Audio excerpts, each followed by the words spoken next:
দত্ত কিচেনের তরফ থেকে সকলকে জানাচ্ছি দীপাবলির প্রীতি, শুভেচ্ছা ও অভিনন্দন। সবাই আনন্দের সঙ্গে দীপাবলির অনুষ্ঠান পালন করুন। দীপাবলি আর ভাতৃদ্বিতীয়া উপলক্ষে আজ আমি চকলেট সন্দেশ তৈরি করে দেখাবো। আজ আমি দু ধরনের চকলেট সন্দেশ তৈরি করব।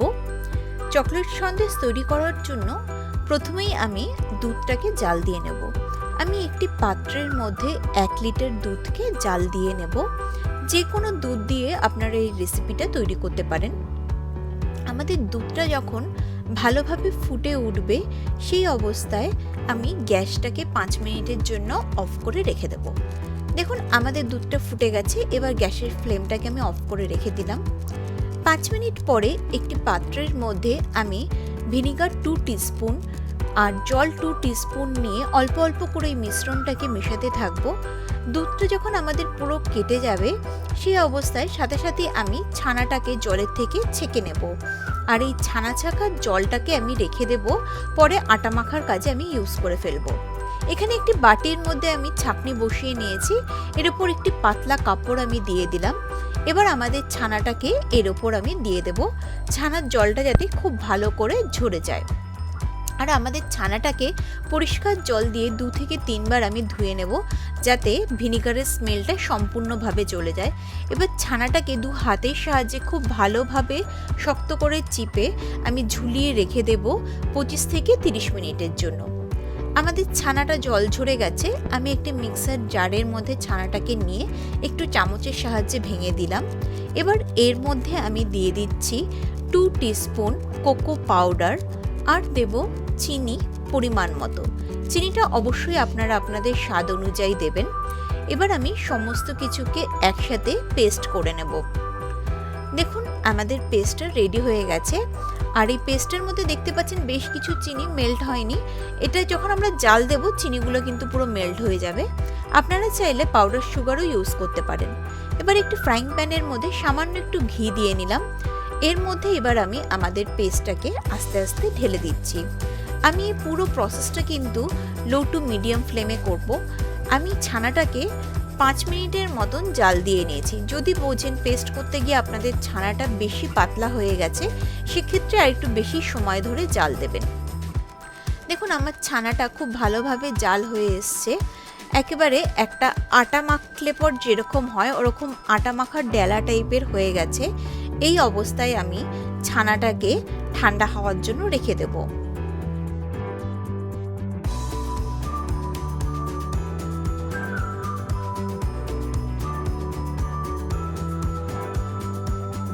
আমি একটি প্লেট নিয়ে ছানাটাকে আমাদের প্লেটের মধ্যে দিয়ে দিচ্ছি। ছানাটা ঠান্ডা যখন হয়ে যাবে তারপরে আমরা সন্দেশটা তৈরি করব। ছানাটা ঠান্ডা হয়ে গেছে। এই অবস্থায় 10 মিনিট হাতের সাহায্যে খুব ভালো করে মেখে নিলাম। এবার ছানাটা থেকে ছোট ছোট করে আমি লেচি কেটে নেব, যাতে সমান সাইজের লেচিগুলো হয়, তাহলে প্রত্যেকটা মিষ্টি কিন্তু সমান হবে। এবার এই লেচিগুলোকে থেকে আমি মিষ্টিগুলো তৈরি করে নেব।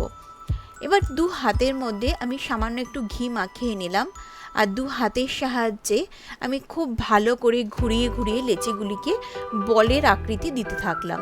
দেখুন আমার বলের শেপের কিন্তু মিষ্টিগুলো তৈরি হয়ে গেছে। একটা মিষ্টি আমার রেডি। এইভাবে আমি বাকি মিষ্টিগুলো তৈরি করব।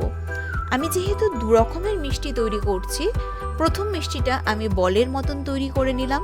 এবার সেকেন্ড মিষ্টিটা আমি 2 হাতের সাহায্যে বলের শেপ দিলাম আর আঙুলের সাহায্যে একটু মাঝখানটা প্রেস করে ডাবিয়ে দিলাম। দেখুন একটু গর্ত টাইপের হয়ে গেছে।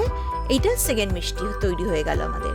এবার আমি একটি বাটির মধ্যে চকলেট নিয়ে মেল্ট করে নিয়েছি। দেখুন এই মেল্টেড চকলেট মধ্যে আমি বেশ কিছুটা সিরাপ মিশিয়ে দিচ্ছি। চকো সিরাপ আমি এখানে ব্যবহার করেছি। এবার দুটোকে একসাথে মেল্ট করে নেব। দেখুন আমাদের মেল্ট করা হয়ে গেছে, বেশ পাতলা হয়ে গেছে। এই মেল্টেড চকলেটটাকে আমি এখানে দিয়ে দেব। আমি কিন্তু মার্কেটে যে চকলেট কিনতে পাওয়া যায় সেটাই ইউজ করেছি। আপনারা চাইলে ডার্ক চকলেট বা শুধু সুগার সিরাপও ব্যবহার করতে পারেন।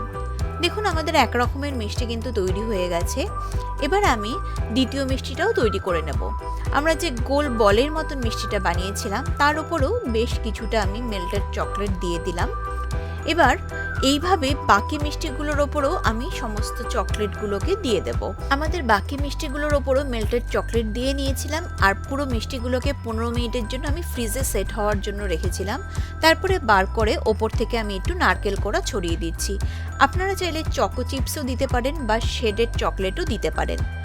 তৈরি আমাদের আজকের রেসিপি। আমি 2 রকমের সন্দেশ তৈরি করে দেখালাম।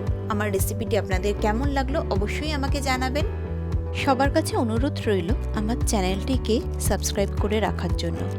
পাশে থাকা বেল আইকনটিকে প্রেস করে অল করে রাখবেন, তাহলে আমার চ্যানেলে আমি যখনই নতুন নতুন ভিডিও পোস্ট করব সবগুলির নোটিফিকেশন আপনারা পেয়ে যাবেন। আর আমার রেসিপিটি আপনাদের যদি ভালো লেগে থাকে তাহলে লাইক এবং কমেন্ট করবেন, আর ফ্যামিলি মেম্বার আর বন্ধুদের সাথে শেয়ার করবেন। সবাই ভালো থাকবেন, সুস্থ থাকবেন।